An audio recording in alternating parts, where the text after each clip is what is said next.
Now I have a new rivet heading punch and an old rivet heading punch.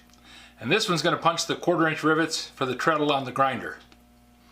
If you have any suggestions for a new video, questions about today's video, or any of the other videos on the channel, just drop a note in the comments. You know I read them all. Thanks for watching.